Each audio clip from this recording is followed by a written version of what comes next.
I recently had a conversation with someone in the gym about hand balancing.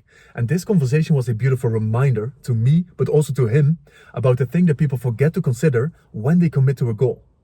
Because I'm currently training towards the one-arm handstand. So all of my workouts are focused on hand balancing.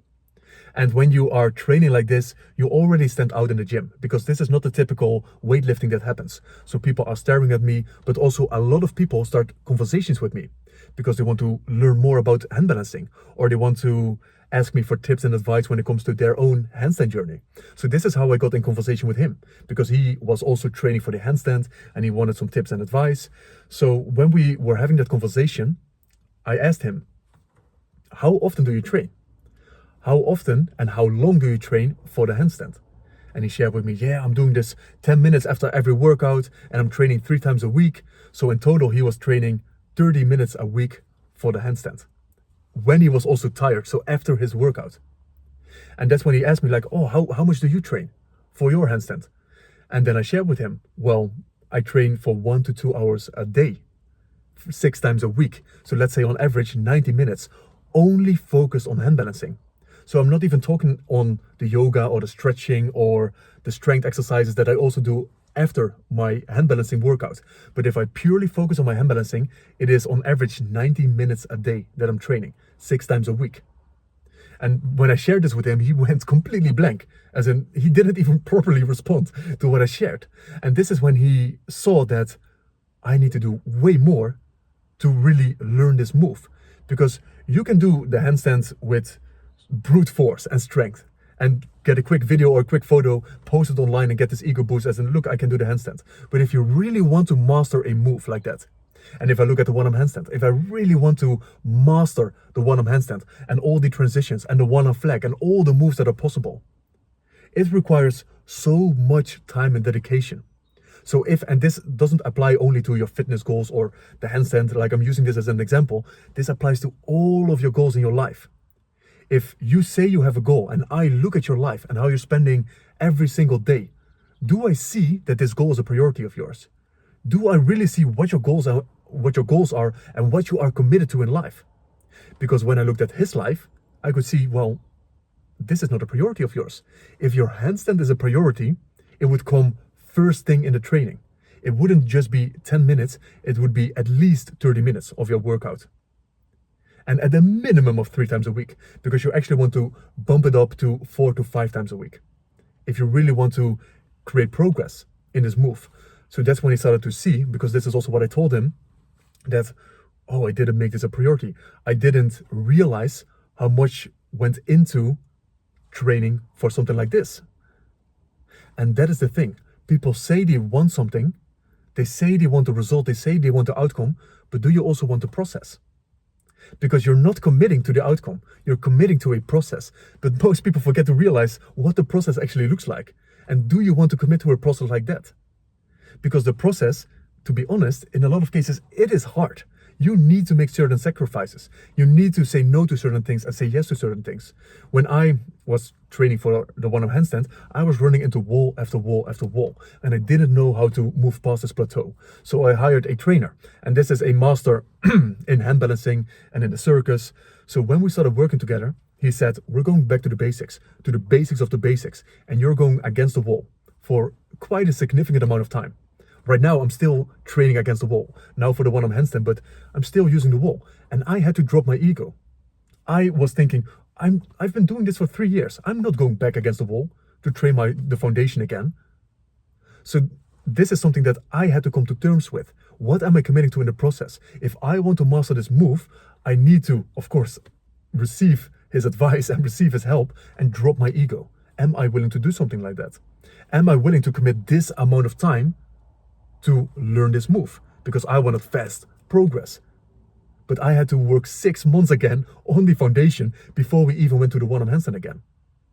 Are you willing to make those sacrifices? So that is 6 months, 6 times a week, 90 minutes a day on average, against the wall, training for the foundation. Like, are you willing to do something like that to get the result that you want?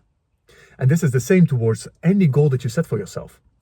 So I talk to a lot of starting coaches that want to build their coaching practice. So they, in a lot of cases, are good coaches.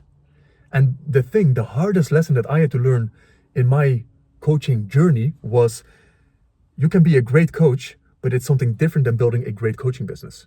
These two are two separate skills.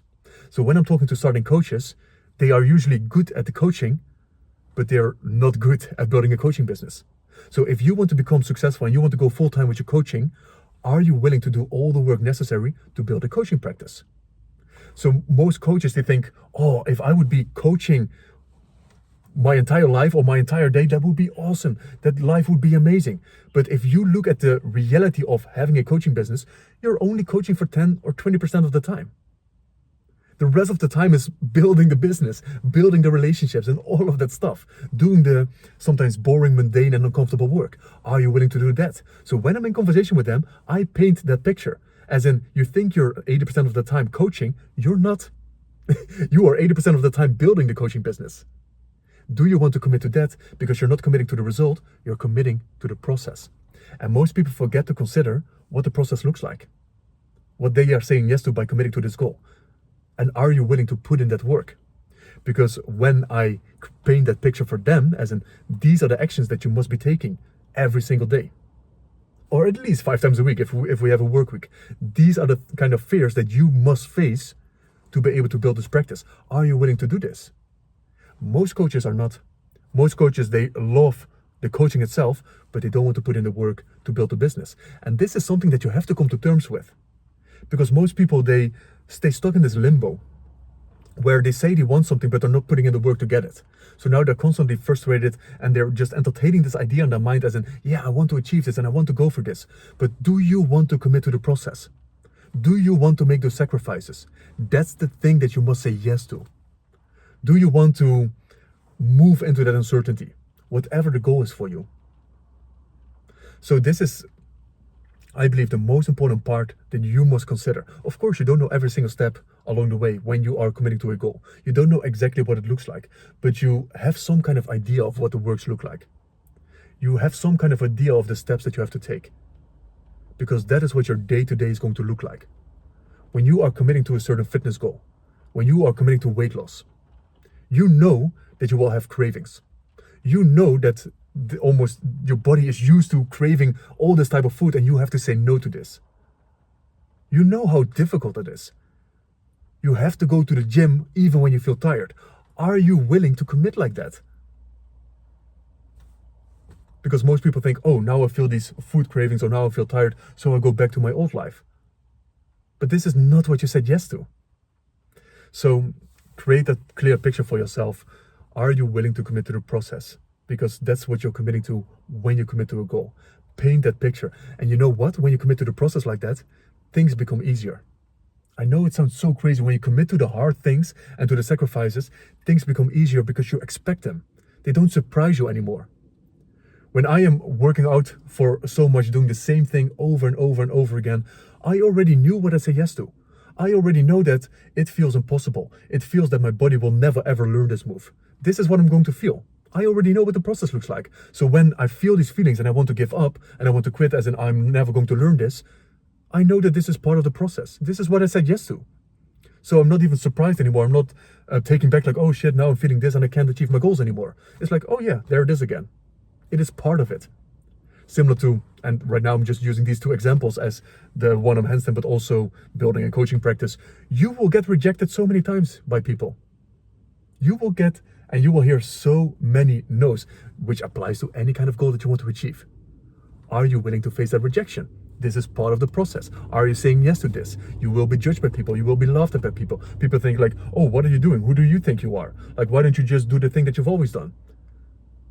This is what you're saying yes to. So whenever you experience these things, it's not like, oh no, like it's, oh shit, I can't achieve my goal anymore. It's like people, they get shocked when they experience something like that.